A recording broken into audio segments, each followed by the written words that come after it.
Welcome back to the Kevin O'Connor Show. We get a special guest today to talk NBA.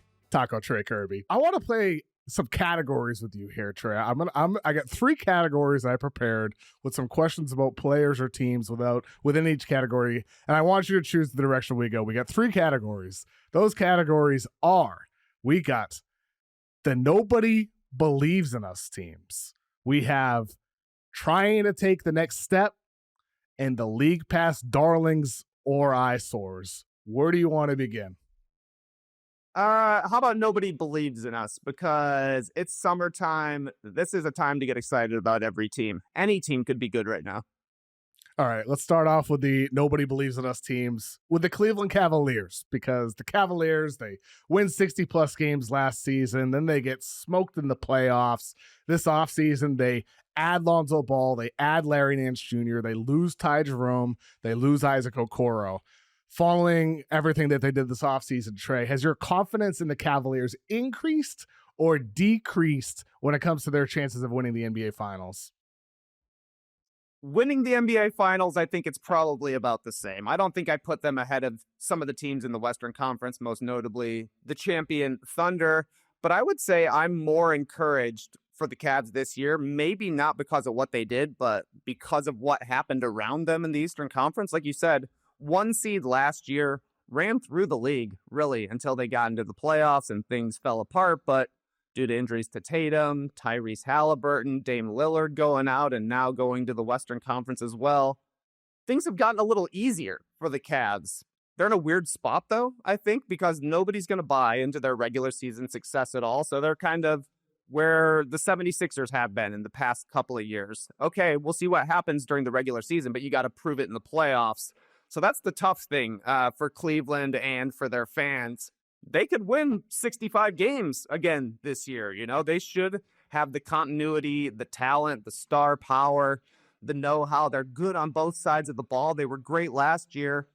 And nobody's really going to care until they're able to get to at least the conference finals. And I mean, the goal for the Cavs, at the very least, should be the NBA Finals. There, we'll see what happens. But I'm encouraged to watch the Cavs this year. They've had a nice run as a team so far that's just going to keep building and building and building. The Eastern Conference being down definitely helps them. I think we're all kind of pegging them as one of the top 2 teams in the East.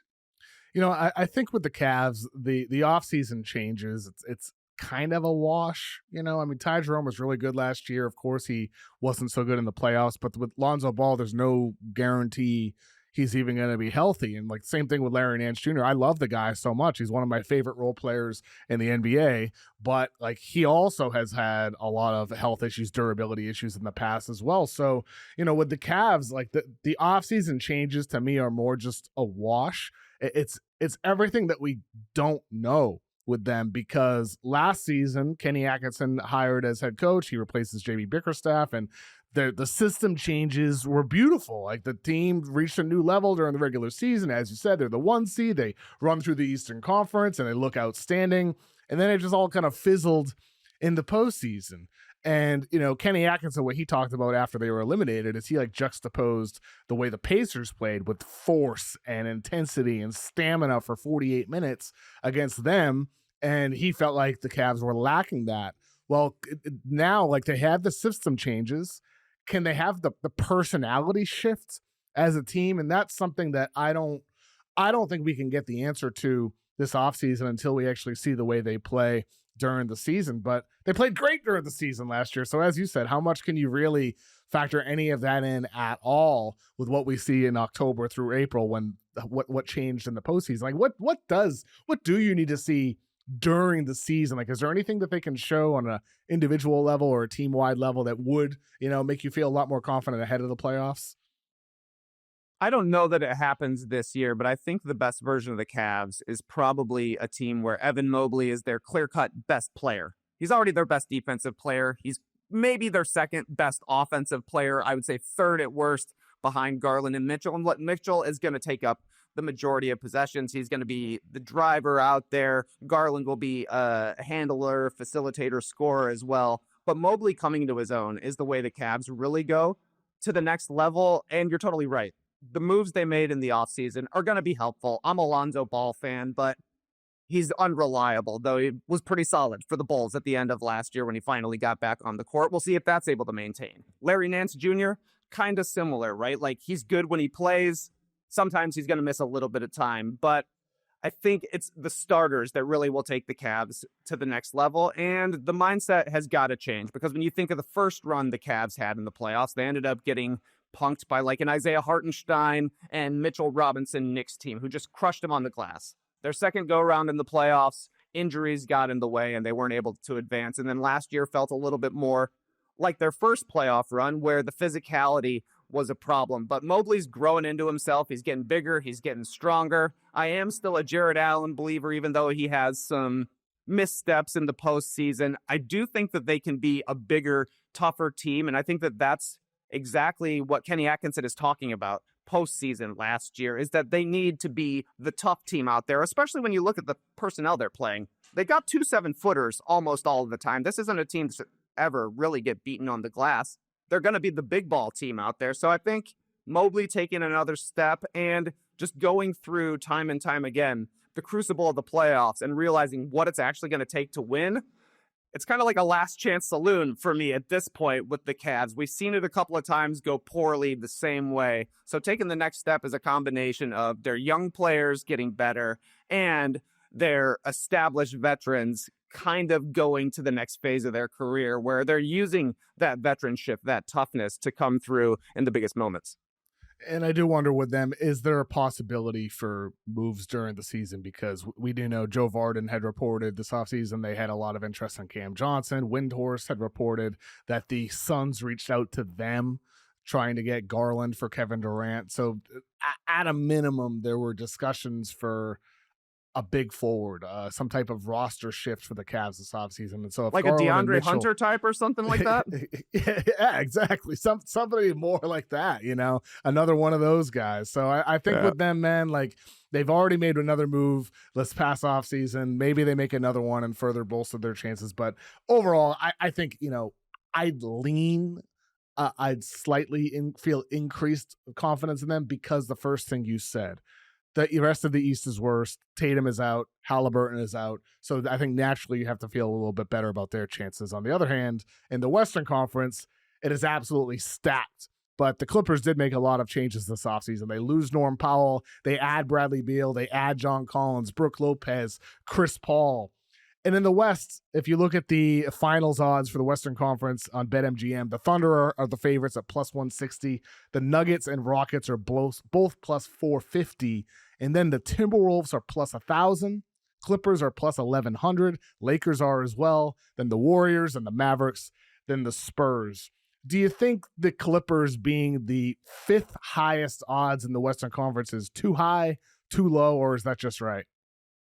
It's too low during the off season, because that's one of the best times to talk yourself into the Clippers. I always get suckered into buying into a James Harden team at 2 times, like August to September, where we start getting pictures of Harden in the best shape of his life. The guy's in the gym like crazy. Look at these new moves he's coming up. I love that era of James Harden. And then I also love guaranteed the Clippers will go on a winning streak in like February to March or something like that.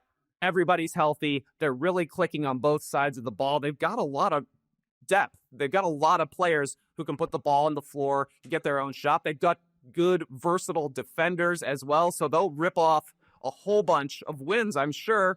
And we'll just be talking on podcasts. Do you buy the Clippers? Do you buy the Clippers? I will say yes. And then I'll feel like an absolute clown when it's May and we're not sure if James Harden is going to be performing well. We're not sure if Kawhi Leonard is going to be on the court, but they've done a really good job of having an awesome, basically 1 through 12. Some of their 9, 10, 11, 12 guys would be much higher in the pecking order on some of these other teams. I think it's probably good to have that much depth when everybody on the team is about as old as I am. They definitely are tilted on the veteran side of things, but as we've said with many of James Harden teams, as we've said with a lot of Kawhi Leonard teams, if everybody's healthy, they've got a really good chance. I'm in, at least for right now, KOC. Look, I think 5th with them is fair. I would not go any higher than that for the Clippers. I definitely would not put them ahead of the Thunder, the Nuggets, or the Rockets. I think the only team you could argue is like ahead of the Timberwolves, but the Timberwolves have also been to 2 Western Conference Finals in a row. I would not put them ahead of Minnesota. I think I'd put them behind the Lakers slightly, so 6th rather than 5th. But ultimately, I've been in your position before, Trey, where I believe in the Clippers, and I've always been a hardened believer as well. I've always been a hardened believer. Yeah, we're two dumb guys who are on the internet too much, KOC. But once you see Harden is like, whoa, he's going to lead the league in assists? How amazing is that? He's shooting 40%. Oh, he has 40 points in game 1 of the playoff series like he always does. You can mark him down for 11 in game 6 with another 8 turnovers. But it's fun to buy into the Clippers because, man, if it happens, can you imagine not just James Harden and Chris Paul getting rings, but an actual Clippers championship? Doesn't sound like something that would really happen when you say it out loud, but it's fun to imagine. I mean, it's like the most Clippers team. You know what I mean? It's a lot of like rejects, people that nobody has ever believed in or always doubted or said will never get a ring. Like, it's a bunch of guys like that. Even Bradley Beal, he's like the odd one of that crappy Phoenix situation. You know what I mean? Like, he's the one they all wanted to go that was getting the blame. So, I mean, look, I think with this Clippers team, they're old as well. And this is like a young league. Could that be advantageous for them? I don't think so. I don't think so at all in this current state of the league, especially you look at the other young team like the Thunder. They literally just won a title, so now you can't just say they're young anymore when they have the experience as well. I think with the Clippers, man, the reason why I am optimistic about what they can be is because of their front court flexibility. Last year and in recent years, they've been solely reliant on Ivica Zubac as the center. Last year, Ben Simmons is their backup center. I mean, like, now they have Brook Lopez. They have John Collins. They can play with 2 bigs. They can play with 1 big. They can play fast up and down with John Collins, or they can slow it down with Lopez and Collins out there. They could go jumbo bigs if they really wanted to do something crazy with Lopez and Zubac. They also drafted a guy in the 2nd round, Yannick Conan Niedenhauser, who's like a big lob threat, and I don't expect him to play much this year. Point being, though, is they have so much flexibility in that front court that's going to help shape their lineups like we saw with OKC and Minnesota and Boston in recent years, and so many of these high achieving teams. I think when it comes to constructing a lineup, the foundation is your bigs and what you choose to do there. And the Clippers now have flexibility that, Ty Lue just frankly wasn't able to have in recent years. And I think that makes them more interesting to me as a legitimate contender rather than in past years where it was besides Zubac, there was nothing. And Zubac is a great player, but you need more guys behind him and more flexibility in a front court around a guy like that. Do you think is there any truth in that, Trey? Or am I just really just pulling at strings here, trying to figure out a reason to feel good about the Clippers? I'm actually 100% with you. It's the depth era in the NBA. Ty Lue has been a great coach for the Clippers. I can't believe they won 50 games last year with all of the injuries they had. And like you're saying, not a ton of depth. Now, at the very least, they're too deep at basically every position. And like you explained, a lot of these guys, Collins, Lopez, Zubac, you could throw Derek Jones Jr. in the mix as a small ball 5 even. These guys can all play with each other in different combinations. So they've got a lot of versatility. And that's why, for me, I don't know if it's a hot take, I've got them ahead of the Lakers, at least heading into the season. I'm trying to learn, KOC. Last year we saw a Pacers team who maybe doesn't have as much high-end talent as some of the other teams in the Eastern Conference. We saw them go to the NBA Finals, go to a Game 7, largely on the strength of their depth. And I think that we're seeing a lot of success for teams that have multiple players they can go to in emergency situations. It makes it easier during the regular season. It gives their coaches a lot more options in the playoffs. So when you're comparing the Clippers and the Lakers, the Clippers are the older team. The Lakers do have, at the very least, Luka. You're taking ahead of everybody else on the Clippers. LeBron, I don't know if he's ahead of Kawhi at this point or not, but you could say the Lakers have the top 2. But I think after that, it's maybe the next 6 or 7 guys are from the Clippers. So I think the depth is what I'm banking on for the Clippers. And, it's got to hit right sometime, right? Right? I mean, what's going to happen first, KOC? A championship for James Harden and Chris Paul, or Ben Simmons switches hands on his jumper? Maybe nothing. Maybe the end of the world. Yeah, it's a push. That was none of that's happening. I think the championship is more likely than because Ben Simmons for years has had people in his life trying to get him to switch hands, including his former shooting coach in Philadelphia, John Townsend. They experimented with it. There's video footage of it. It didn't happen. And also, he's near the end at this point anyway. Unfortunately, as sad as it is to say, but he hasn't signed with anybody yet. The offseason is so dead right now. Ben Simmons hasn't even signed with anybody yet. The offseason is so dead right now, we're not even getting Jonathan Kuminga rumors anymore. I got to get excited about a Nafali Dante move. Can you believe it? A restricted free agent actually switched teams. Oh, my God. There's nothing going on right now. All right, next category here. Trying to take the next step, or league pass darlings, ... or eyesores. Hit me with the league pass darlings. All right, let's start off with your Chicago Bulls. Your Chicago Bulls. I was worried they were going to be in this zone. Back in February, AK, the Bulls GM, said, quote, "I'm happy where we are." At the time, the Bulls were 22-30. They were in 10th place. I thought it was an absolutely comical comment by AK to say such a thing. And, the Bulls, I'm sure he's still happy with where they are. Trey, obviously different standards for the Bulls front office compared to you as a Chicago Bulls fan. What's one thing realistically that's got to happen this year to go down as a good year for your Bulls, for you to feel like you're happy with where they are? That's a great qualifier. For me to feel happy is a lot different than, the Bulls front office feeling happy, because I think it's pretty reasonable that the Bulls could end up 10th place in the Eastern Conference. And look, if AK was happy in 10th last year, I think he would be happy in 10th once again this year. I ran into a Bulls fan at Summer League, and even at Summer League, this Bulls fan was like, "We love the 10th seed." And that's exactly what it feels like in Chicago. Yeah, I do want to see a 7th championship before I die. It happened so long ago, I'm forgetting what it was like to be a 14-year-old. But the main thing I want to see from the Bulls this year is a step forward for Matas Buzelis. I think that was the most encouraging thing about last season for Chicago, is that after the Zach LaVine trade, Josh Giddey got a lot more control of the offense. They really hyperized the pace. They were playing up and down, and Buzelis got a lot more opportunity. He showed himself to be a really solid defensive playmaker. He's a really good play finisher and an awesome transition player.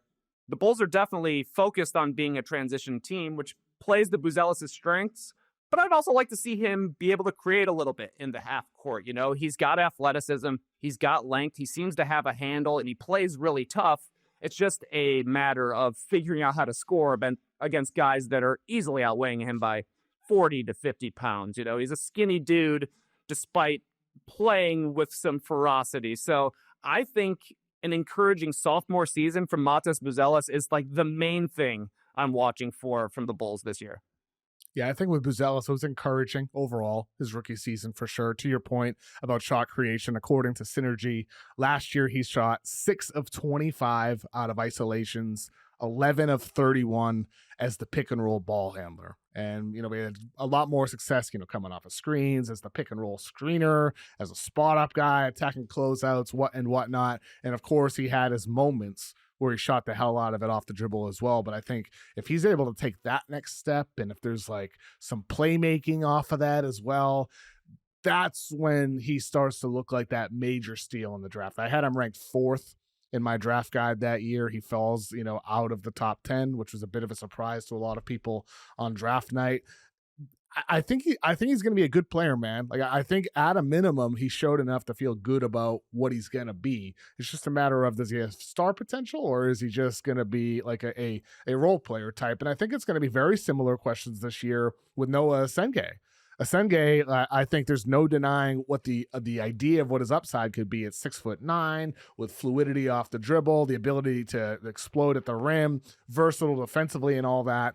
But it's similar questions to Buzelis. How good is he as a shooter? What level does he become as a scorer off the dribble? And is he got to become a meme again? Yeah, this is a bummer, man. He had a good game. Awesome game against the Pacers. I think he had 21. But all he had a really good game. Yeah, he had an awesome game, but a brutal poster, absolutely. From Johnny Furphy. You say, can he score off the dribble? Can he dribble would be the number one question I have. Look, I'm not as deep into the draft game as you are, KOC, but when I saw the Bulls pick Asenge, I was kind of happy because people like you and other draft nicks out there had him rated as a super high upside guy, and I think that's what the Bulls need right now. But then they show his highlight package and his strengths are, to me, it seemed like we're running and dunking at this point. I don't know if he had any dribble moves in his highlight package. I don't know if he was making any shots off the dribble, but he's long, he's athletic, and he's super young. So when I'm feeling my most optimistic, I like to think that the Bulls have the next two Giannis's. They've got the next American Giannis in Matas Buzelis, and then the French Giannis in Noah Asenge. Giannis wasn't an all-star as a rookie, nor was he as a second-year player. But once he put on some muscle, once he got some reps handling the ball during the Jason Kidd era, he really popped. So, yeah, I would love to see that from Buzelis this year. More likely he ends up as like an Andre Kirilenko type, which would be awesome. And then who knows what happens with Asenge. I hope he actually gets a little bit of a chance with the big team, because I foresee him playing a lot with the Windy City Bulls this year, just so he can develop his body and get some serious professional reps against some other NBA quality players. That being said, I do hope he gets a little bit of a taste playing for the actual Chicago Bulls, and I hope he has some flashes similar to what we saw from Buzelis last year. Trey, why is he not going to play with the Bulls? Are you trying to give minutes to Pat Williams and Jalen Smith and Okoro? Is that what the Bulls are trying to do instead of feeding minutes to Asenge? I'm not the coach, KSC. I would be developing the young guys who weigh under 200 pounds. But they're trying to win 38 games and get to the play-in tournament. That's why you got to give Kevin Huerter some run. That's why you got to see if Isaac Okoro can make 2 3-pointers in a game. Why? Patrick Williams, man, he might get 10 points in a game. We got to see. This is the year.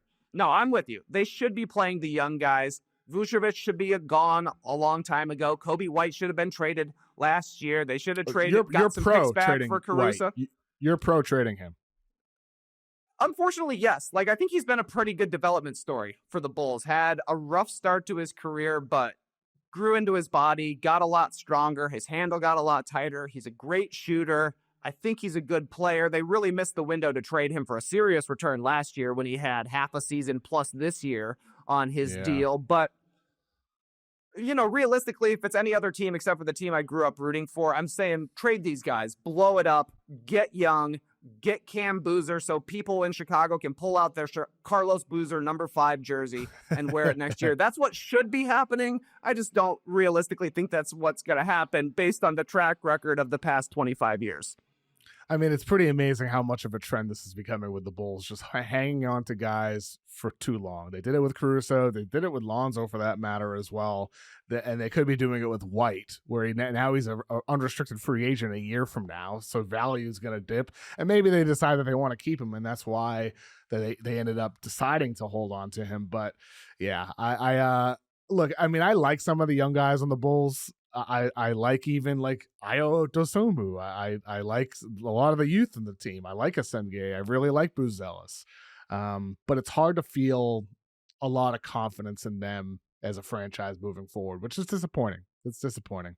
The Bulls should be one of the league's best franchises, right? They should be. They're the Chicago freaking Bulls, man. Yeah, they still sell jerseys. You turn on an F1 race and there's going to be somebody wearing a Bulls hat in every single crowd. It's still a great crowd, too. I went to a Bulls game last year and the crowd's great. Yes. Biggest stadium in the NBA. They always sell out. There's always people ready to cheer for the Bulls. They've got a big market. You're going to have to play in the shadow of Michael Jordan. That's just going to have to be somebody takes on the mantle and wants to be the next person to win a championship for the Bulls. That's one thing I love about Buzelis as a Chicagoland guy. Like, he's fired up to be on the Bulls. He's friends with Caleb Williams on the Bears. I love to see those two young guys, like, leading the next generation of Chicago sports. But it's been a long time without any serious momentum. You know, when I really am at my saddest, I think, yeah, the Bulls only ever were good because two teams passed on Michael Jordan, and then they had the biggest lottery hit of all time to get Derrick Rose, and that lasted 3 seasons. So that's my sad Bulls take. But, you know, I still hang the flag down here in Atlanta. I'm the only Bulls flag on the street, and it'll pay off someday. The Raptors. Bobby Webster's in. Masai Ujiri is out. They didn't do a lot this offseason, changes-wise. Brandon Ingram, their trade deadline acquisition, was really the big change that they did make in the 2025 calendar year. Are you more optimistic or pessimistic about the trajectory of the Toronto Raptors? I'm pessimistic about the Raptors, and I feel bad because Skeets and Tass are both Raptors fans. You know, I've got a lot of Raptor fans having lived in Toronto for a couple of years, but it seems to be a downward trajectory, basically, since the COVID season. If we're being honest, you know, the Raptors won the championship in 2019. Kawhi left. They were still pretty solid that next year, even having to play a bunch of their games in Tampa. But with Lowry departing, Van Vliet departing, Siakam departing, I don't necessarily think they've restocked the shelves in a good way. There's a lot of good players on the Raptors, and you can sketch out the idea of an interesting team, but I don't personally think that Barnes and Ingram are going to be a great fit. I guess we'll see. Maybe now is a good time to buy Brandon Ingram stock because we haven't seen him play all that much. His reputation is down kind of since the FIBA World Cup for me, when he got benched by Steve Kerr. So I just don't necessarily know how I think this version of the Raptors is going to be anything more than a play-in team, which is kind of a pessimistic take because I think they got a really high payroll for a team that's going to end up in the middle of the weaker conference. I think this year's a big year for Scotty Barnes because it's the first year of his 5-year, $250-ish million contract extension.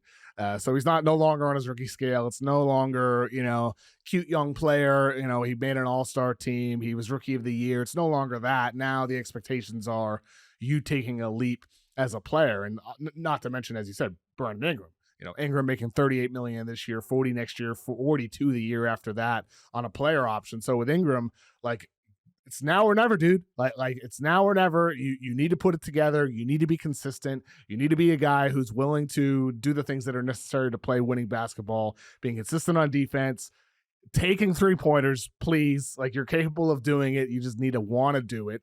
So, like, I think with some of these guys, like, it's going to be necessary, to your point about the Ingram Barnes fit.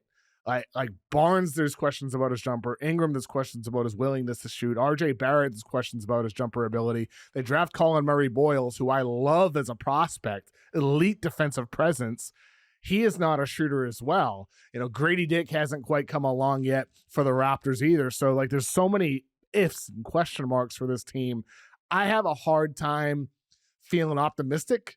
At the same time, I do think this is the year where I'm going to figure out where exactly I am, because they were really injured last year. They were the most injured teams in all of the NBA last season. A lot of guys missed time. There's no continuity. And so I think for a young team, it's harder to feel positive progression when you don't have any continuity.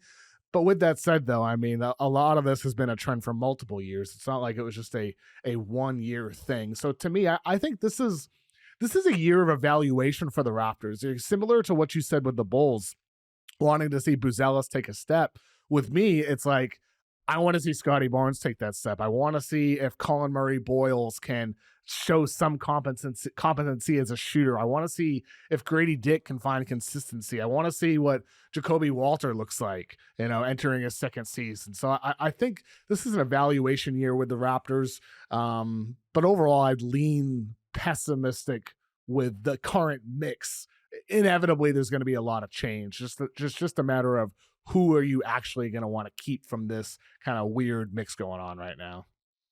They are kind of similar to the Bulls in that there's a lot of players that you're like, oh, that guy's interesting, but you mix them all together and it doesn't seem to make Yes. sense, which makes for weird times at the trade deadline when like these are the hottest names out there. And you're like, wait a second, if everybody wants these guys, how come they're so bad when they're all together? But another name that I don't think either of us mentioned is Emmanuel Quickly. And like, that's a huge Yes. question mark to me. They paid him right away after the trade with the Knicks when Barrett came over as well. And he's been banged up basically since. He's going to be a huge piece for them as the guy who figures out who's going to be getting the ball. He's going to need to hit some catch and shoot jumpers because I think you're going to see a lot of ball handling from Barnes and from Ingram. Both of those guys, like you're saying, we know you can shoot a three. Are you going to want to take threes?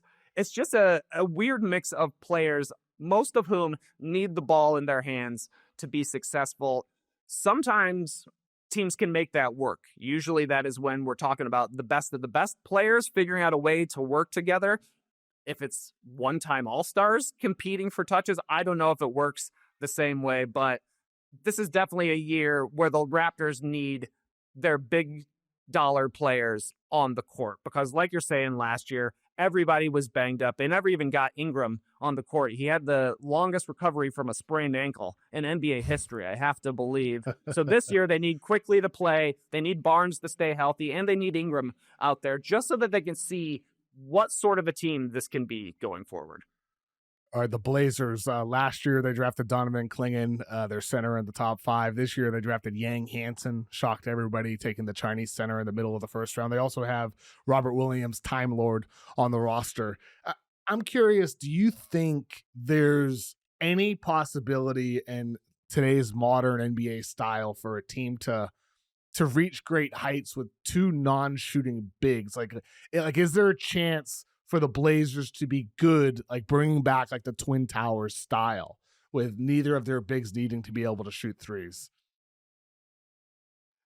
I guess it's worth a shot just because we've seen some teams have success during the playoffs playing double big lineups. You know, the Rockets most notably with Steven Adams, who's maybe the biggest non-shooter in the NBA, just crushing the glass. I think that can work for periods of time. I think ultimately you're going to have some offensive skill from your front court positions. The thing that's going against the Blazers, I think there's really 2. Number one, they're in the Western Conference. So even if they have a successful year, you have to imagine a team like the Spurs, who finished right near them in the standings, are taking a step forward, not to mention all the teams that were ahead of both Portland and San Antonio. Number 2, like, is Denny Avdija their best player? He might be. He had a really good year for him last year, playing both sides of the ball, awesome in transition, drawing fouls, scoring, creating for others. But if Denny Avdija is the best player on your team in the Western Conference, that just puts you behind the 8 ball when it comes to comparing talent with every other team that they're going to have to surpass in order to have a successful season, which to me is like making a run at the play-in. I think their goal should be to be like a 7 or 8 seed. And I think that's asking a lot from the Blazers just because they are early in their development cycle. I think they still got a lot of old guys around. Jeremy Grant still hanging out in Portland. Doesn't seem like a huge piece of their future.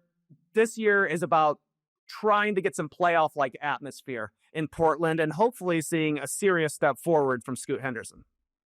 Yeah, they win 36 games last year, and you know the West should be even better this year. To your point about some of those young teams improving, and I think the Blazers could be competitive. But what does being competitive in the West mean? Like you can be competitive and still be like the 14th seed in the conference. And so I think with the Blazers, I would say they're probably, at least in my book, they're going to be league pass darlings because I just love so many of their players. I love watching Toumani Camara on defense. I love watching Denny Avdija bring the ball up the floor as a 6'8", 6'9" guy. I can't wait to see what Yang Hansen looks like over the duration of a full season. There's just so many guys. I even like watching Matisse Thybulle. Like if he plays 10 minutes per game, I know I'm going to like watching Matisse Thybulle play defense. So, you know, there's a lot of guys I like watching. And then there's a lot of guys that are interesting. Like, is Scoot Henderson going to take a leap, as you said? Is Shaedon Sharpe going to find consistency as a scorer? Is he going to take a leap? There's a lot of questions about this team that are interesting as well. But I think, you know, where you and I differ with them, Trey, is you mentioned the goal should be kind of like trying to get playoff experience, 7-8.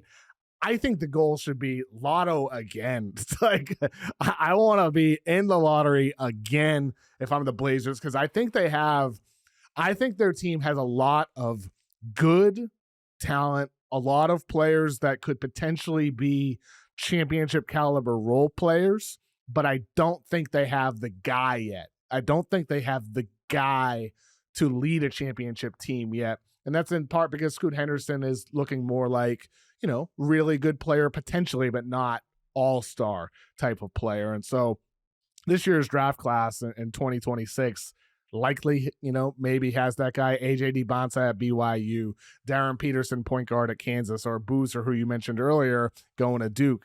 There's some guys that could be this star of a championship team. And so to me, I think that's going to be the number one priority for the Blazers is be competitive, but don't make the play-in. Don't make the play-in. I want to be in the lottery. You're absolutely right. That's what they should be doing. For a young team, the Blazers have an identity. They were a defense-first team last year, and they've got a lot of good defense-first role players. Even bringing in Drew Holiday, I think, kind of speaks to that sort of team build that they're going for. But since Scoot hasn't panned out the way the Blazers assumed he would when they drafted him third, you're right that they are missing the big centerpiece for their team that's really going to drive things, especially on the offensive side of the court. But they're not trying to lose, KOC. They're pointing upwards. They had their down period at the end of the Damian Lillard tenure there, the end of his era, when he was, missing about half the season, and they were trying to get high in the draft lottery. It worked out. They got the third pick. The third pick just hasn't turned out as perfectly as it can be. So would it benefit them to be in the lottery again? Absolutely. And maybe they get the best of both worlds. We've seen that happen recently where you finish 8th to 10th in lottery odds and somehow you get bumped up to the number one spot. I do like watching the Blazers as well. They've got a great broadcast. They're a fun team to watch for the West Coast games. But I can't totally endorse saying these guys need to suck this year. They're trying to win. They got young guys, even though they do still have old guys. Yeah, they have old guys and young guys. But look, yeah, I'm not saying they need to be a 19-win team. But even if they have the 8th best odds, like that's a 35-ish win team, similar to last season. I almost don't think like the Mavericks, they win 39 games last year. They move up to number one.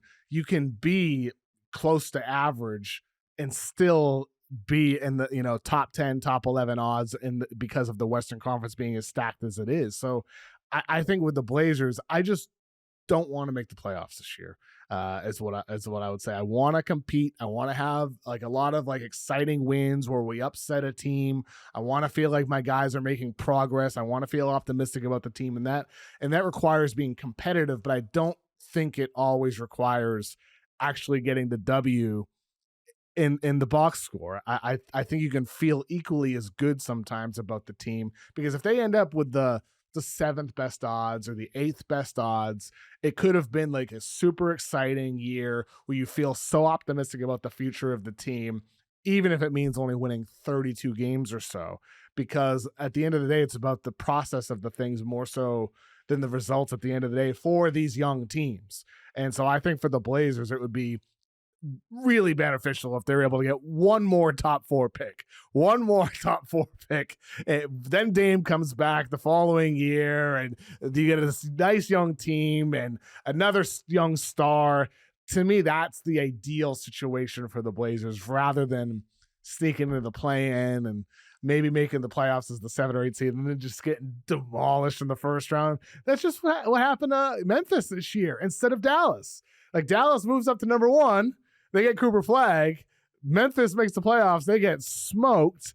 And, I think between those teams, you probably feel better about the future of the Mavericks, despite trading Luka, because they got Cooper Flag rather than the Grizzlies. So I don't know. That's sort of just my own philosophy. I know the Mavs made the play-in tournament last year. Maybe that's the new meta. Yeah, finishing the 10th seed, losing the play-in, so you still get your lottery odds, then get bumped up, because then you have the role players and you're adding the star to it. So, not too long ago, we were trashing the Bulls, KOC, but it seems that they've hit on the perfect strategy. Be right in the middle and then get super lucky That's all you need. A perfect roll of the dice. That is the play for sure. Final category: trying to take the next step. Minnesota Timberwolves. What's more likely for the Timberwolves? Kevin Durant ends up the one that got away, or it becomes a blessing in disguise to move forward without KD? That's a great question. One that got away, maybe it's Nickeil Alexander-Walker going to the Hawks, because basically they couldn't figure out a way to pay him, and Julius Randle got a better deal here in Atlanta, and he was a vital player to them. I don't know what to make of the Timberwolves. Like, I thought they had a down first 2/3 of the year, basically last year, and then Julius Randle comes back, looks healthy, and looks like exactly the player they were hoping for when they traded Karl-Anthony Towns. He was good enough as a secondary creator to kind of puncture the defense and create shots for others. He played a really unselfish style of basketball in the playoffs. He was like going at LeBron. He was going at Draymond Green and outplaying both of those guys before ultimately coming up short in the conference finals. But both times that the Timberwolves have gone to the conference finals, I haven't necessarily thought that they were going to end up there. So maybe they're a team that can go to the next level in the playoffs with their defensive identity and Anthony Edwards going to the next level. I do think it would be helpful to have a more reliable second option than Julius Randle, just because he can be an up and down kind of player. And I think you have to start being concerned about when Mike Conley finally takes the last step of his career. And maybe that's this year. There were times last year when he wasn't looking great, and there were times last year when he was giving them exactly what they needed. So the Timberwolves, to me, are a team right now that I'm not totally sure where to slot them. I'm impressed with the way that they're able to perform in the playoffs. I do think their team got a little bit worse this offseason, while the rest of the Western Conference got a little bit better. And I do think it is pretty interesting that one of the teams that's going to be vying for second place in the West behind the Thunder is the Rockets, who were able to make the move for Kevin Durant. So from that standpoint, you could definitely see that coming back to haunt them when, it's KD versus McDaniels, and it's not going the way Anthony Edwards is hoping it would go. Yeah, I think you mentioned McDaniels. He's one of those guys that you had wished could have taken that leap into becoming that second star behind Anthony Edwards, but he's just more, elite defensive player, but more role player on offense. He hasn't become that guy for them. As Mike Conley has declined as a player, it's only increasing the pressure on Rob Dillingham, who didn't get a lot of opportunities last year, and then on Terrence Shannon, especially with the loss of Nickeil Alexander-Walker, for him to do more of what we saw with the flashes in the postseason. I think aside from Anthony Edwards taking another leap, he takes one every year, it seems like, it's going to come down to Rob Dillingham and Terrence Shannon. Is this team actually addition by subtraction? Not like nothing against Nickeil Alexander-Walker, but simply because of the minutes and touches and opportunity it opens up for Dillingham and Shannon. I think that's the key question with this Minnesota roster. But ultimately, it's still going to come down to Ant. It's still going to be, does Anthony Edwards replicate what he did last year as an improved three-point shooter? Does he come out and shoot the hell out of it again, or does that look like a outlier year? Does he prove that? And also, does he take a leap as a playmaker? Does he take a similar leap as a passer and as a creator for others in the same way that he shockingly did as a shooter last season?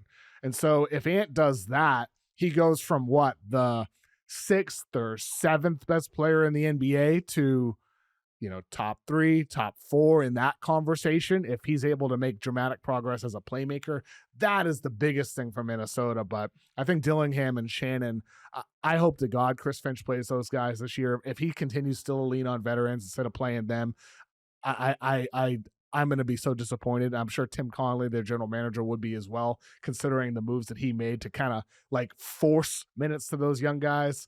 But I think those are the keys from Minnesota, Trey. And to get back to the question, I think it's more likely KD's the one that got away. I just think KD would have been perfect for this team. He's perfect for what they needed. They could have played with different big lineups still with him. They could have played with versatility, would have given them the second star that they needed. They wouldn't have obviously lose a lot defensively without Gobert, but you change who you are. I still think you can be really good defensively. But for it to be a blessing in disguise, it's going to have to be Dillingham, Shannon really coming along this year and next year as well. Yeah, I liked the Durant fit for the Timberwolves too. I Would have think it been was going to so be good. tough to find the perfect team for him. Maybe Houston is the right team, a team that's in the mix right now and trying to take the next step. I think the Timberwolves are there too, where, they're a mix of older and younger players. That's still Ant's team, but they've got vets around them. They're trying to win. I like the idea of KD there. I think it would have been cool, especially since those two guys get along really well. I do buy Ant's shooting. Ever since there was that clip of him, I think it was FIBA World Cup. Maybe it was for the Olympics, but where he's shooting corner threes, and since he's shooting it with the FIBA ball, you can see the rotation, and it just looks so perfect. And then he comes out and shoots 40% from three on 10 attempts. I buy that. You're right. The playmaking is the next step for him. He can be a good playmaker, but I felt like, especially in the playoffs, it seemed like he had trouble balancing when I should be a playmaker and when I should be Anthony Edwards, the scorer out there. He doesn't have to be Chris Paul or even Mike Conley as a playmaker, but look at what Shai Gilgeous-Alexander is as a player. He can score anytime he wants to, but he gets his teammates involved quite a bit. He added the jumper, and the Thunder became awesome. So once Ant finds the mix, that's how the Timberwolves take the next step, and the young guys are definitely a question mark. I think Shannon will play. He's kind of in his athletic prime right now as an older rookie last season. He actually got an opportunity and produced during the regular season and even in the playoffs. Dillingham, I have more questions about being so young, being such a slight frame. I don't know how he's going to handle the physicality of the playoffs, which is when they would really need him as a secondary ball handler. But the Timberwolves made a big bet on him, trading away a future pick that went to the Spurs. That could have been valuable, or that could still end up being valuable. So they need to see what they have in Dillingham. He needs at least a little bit of a leash here in year two, and I think he should get one with Alexander Walker being gone, Conley likely taking a step back. There's an opportunity for him. I don't know what it's going to look like, but if he can play and if he can defend, then that's going to be huge for Minnesota. All right, final question here. Does this retooled Hawks team give Trae Young his best chance to lead Atlanta to the finals? I think so. This is the best built team around Trae Young from a defenders, wings, shooting standpoint. The Hawks have it all at the 2, 3, 4, even at the 5 position with Porzingis. The question, I think, will be health. Jalen Johnson has been banged up for the majority of his NBA career. Even in college, he wasn't totally healthy. We know Porzingis is going to miss time. Trae has generally been healthy for the Hawks. I think he was awesome last year, playing the most unselfish style of basketball he ever has, especially when Johnson was healthy. We saw Dyson Daniels take a step forward. I don't know what he looks like as an offensive player, but we know he's great defensively. So the Hawks, to me, are like 8 or 9 deep. They're really flexible. They've got a lot of youth. They've got a lot of versatility. They've got guys who can cover for Trae defensively. I think they got better in the front court, bringing in Porzingis. The question will be, who's healthy for this team come playoff time? And if any of their front court guys miss time during the regular season, is it one at a time? Like, I think they could survive a Jalen Johnson absence a lot better this season than they did last season. But if it's Johnson and Porzingis happen to miss 15 games at the same time, that could be bad for the Hawks. But I'm optimistic about what Atlanta has built, especially considering how dire it was looking during the DeJounte Murray short-lived experiment when they shipped off a lot of their future picks as well, picks that they still own the Spurs, but that are not looking as bad now that the Hawks have A, gotten better, and B, did the deal with the Pelicans. So the Hawks can go full speed ahead trying to win, knowing they don't have their pick, but they're still going to likely get a lottery pick going forward. So I think for one summer on the job, Ansi Sala did an awesome job. I think the Hawks have to be one of the big winners of the offseason. And yeah, now the pressure to me is completely on Trae Young. We've given you your best team on both sides of the ball. You're in your prime as a player. You're an awesome offensive hub. Let's see if this can turn into team success or if it somehow equals 41 wins again. I think you nailed it completely. I mean, I agree with every word of you. The pressure now turns to Trae Young. Can you elevate this team in the same way that you have elevated players in the past? as a shot creator, as a player, but can you do it in a winning context? Can you toggle between scoring and playmaking in an efficient manner? Because that's the one thing about Trey. I mean, as great as he is as a passer, his scoring efficiency has dipped a lot in recent years compared to his best season of his career in 21-22 season, where he had the best season of his career. Since then, he has not met that efficiency as a scorer from 3-point range or from mid range or from at the rim for that matter. And so with Trey, can he have the best season of his career, and can he elevate this team, continuing to put his all into defense? I give him credit there. He has improved his effort defensively. He's still a liability because he's tiny on that end, but he's at least competing. And now he has the right supporting pieces around him. The Hawks have front court flexibility.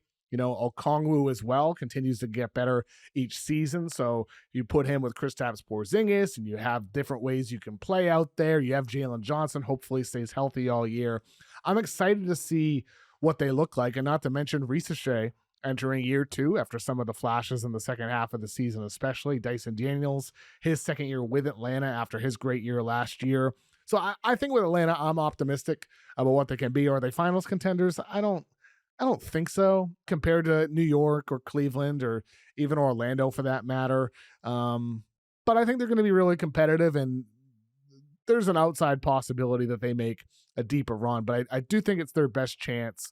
And the pressure is indeed on Trae Young, as you said, Trey. Last thing I want to talk to you about, July 13th, 2024, Las Vegas, Nevada. Where does this day rank in the history of your life? In the history of my life? That's a tough one. I'll put it in the top 50 days of my life. I think that's still pretty good. I'm old, KOC. I'm 41 years old. It was one of the best shows I've ever seen, going to the Sphere. I got to give you a lot of credit. I would have been standing on the floor looking up at the screen if it weren't for you giving me the hint. Say, go sit in the second section, the 200 levels, and it was perfect. I turned 40 in 2024, so this was my 40th birthday trip. My wife flew out to meet me for Summer League and really to go to the Sphere. And, they play 3 shows. They play a different show every time. I've seen them quite a few times. You're going to hear songs you want to hear, and you're going to definitely not hear songs that you want to hear. But for whatever reason, on this July 13th, they played every single song I wanted to hear, and every song that I wanted to hear that I hadn't heard them play yet. And they played them all like in order. And I was going crazy, and I just couldn't stop saying to my wife, I can't believe we're here right now. This worked out so perfectly. It was meant to be. And then the next song would start. I can't believe they're playing this song right now. I can still feel the sensations in my body just talking about it. It's a beautiful place, man. I saw Dead and Company that same weekend. I think the day before you, maybe, or something like that. It's a special venue. It's a special experience seeing Dead and Company play at the Sphere. And I'm a, as you said, a mayor man rather than a deadhead. Like you're a true deadhead. I'm a mayor man. That's all right, Dad. See, this okay. This project has united the mayor men and the deadheads because, like you said, I wouldn't consider myself a John Mayer fan, but after I'd seen Dead and Company play enough times, when John Mayer came to Atlanta, came to State Farm Arena on his solo acoustic tour, I was seated, KOC, just watching him. Oh, yeah, I went. My body was a wonderland. I was running through the halls of my high school throughout the evening. He was just holding the audience in the palm of his hand, just one man and an acoustic guitar, and occasionally jokes from John Mayer. So, yeah, I guess I'm more Mayer-pilled than I ever have been, and it's all because of the Dead. Hey, I mean, it's pretty cool to see, different generations of music fans get blended, because I'm sure there's a lot of, you say you're what, 41 now? There's people in their 50s and 60s and even 70s at these Dead shows. And then you see John Mayer solo and they're like, oh my God, this guy is unbelievable. And then they go see him live and it's similar to me as a really angsty classic rock snob as a teenager. There was a time in my life where I didn't like John Mayer. I was like, oh, he's just all pop. And then Continuum, the album came out in 2006. And this is at a time where I'm like all about Pink Floyd and Jimi Hendrix. And I'm like, oh, he covers Jimi Hendrix Bold as Love on this album. I'm like, oh, yeah, I actually like John Mayer and I love that album. And over the years, he's come out with a lot of great albums since then, Born and Raised, especially. And with John Mayer, you kind of learn to appreciate a guy like him who's covered a ton of different genres. And I'm sure he probably has a lot of older fans because of Dead and Company at this point, you know?